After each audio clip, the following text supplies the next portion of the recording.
Welcome to the Welling. This is a new year. 2020 is over. I'm told that a man went to an optician who asked him what he saw. And the man said, I saw empty airports, empty stadiums, empty theaters, empty restaurants. That's perfect, says the optician. You have 2020 vision. This is a new year. Somehow, the coming of January does not magically erase all that has happened in the previous year. But we must go into this year hoping to outlast it, but definitely to outlive it. This is also a new decade. There's debate as to when a new decade starts. Since there was no year zero and everything began with year one, the digit has to end with a 1 for a new decade. A new year and a new decade. But I also hope it's a new mind, a new heart, a new soul. G.K. Chesterton, the great theologian philosopher, said, the object of a new year is not that we should have a new year. It is that we should have a new soul and a new nose, new feet, a new backbone, new ears, and new eyes. Unless a particular man made New Year resolutions, he would make no resolutions. Unless a man starts afresh about things, he will certainly do nothing effective.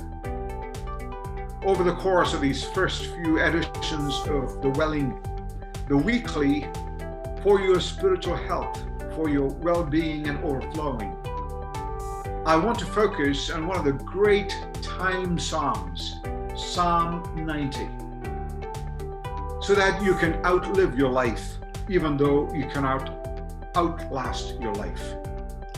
Each of these short segments will take a portion of that psalm and share a bit of my immersion in that scripture with you.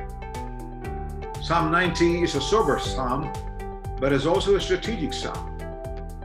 It simply says, if we want to be effective, we have to start afresh again. We have one life. We have one life that we can live wisely. It is possible to outlive your life, though you cannot outlast it. It is often a time psalm. Is preoccupied with the matter of our mortality. I've been thinking about this preoccupation with time during this mortal season where we're constantly reminded of danger, disease, and death. It is mortality which makes us emphasize and value time. If we had all the time in the world, if we were eternal, we won't be focused so much on time being lost. You see, we as human beings, we have a special attunement to the problem of time. We have things like past and present and future. A mere animal lives continually in the present at the end of its instincts and nerve endings. And yet, we don't know what is the true nature of time. Theologians and thinkers and philosophers and teachers have been thinking and talking about time for a very, very long time. We don't know whether time is linear or a circle, whether it has a beginning or end, unless you go to what God says about these matters of time. So we get deeply philosophical because it's beyond our comprehension. I remember a young man saying to me, there's nothing like the present, because the present is simply the future moving into the past and the past moving into the future through a fleeting moment. So there must be nothing called the present time. So let's talk about what lasts past your time. What will last past the grave? How can we outlive our lives? The whole world is going through near-death experiences. Even today, I've had friends being placed on ventilators. It seems to be the last resort before a person finally says farewell. I've also had to do funerals this year. Bonnie and I have been keeping in touch with recently widowed friends. The grief is simply too much to bear.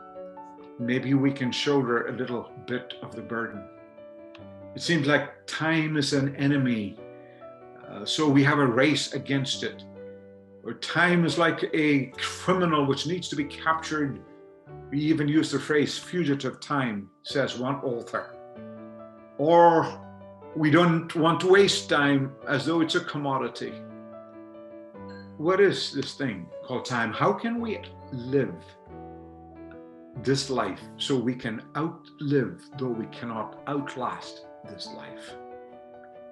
Leonard Woolf, who is the husband of Virginia Woolf that you might have heard about, a British writer, politician, a public intellectual, said this: "I see clearly that I have achieved practically nothing.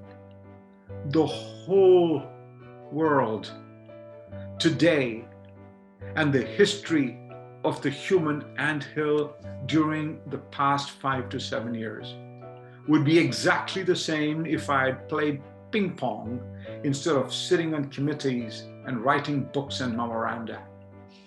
I have therefore to make a rather ignominious confession that I have in a long life ground through 150,000 to 200,000 hours of perfectly useless work." That's our question today. For the life that we have, we do not know when our last day arrives. We've got to treat today as possibly our last day. We live in the tension of this day and that day, as Martin Luther was purported to say. We can outlive our life, though we cannot outlast our life. Come back to the next Welling, and we will continue this series.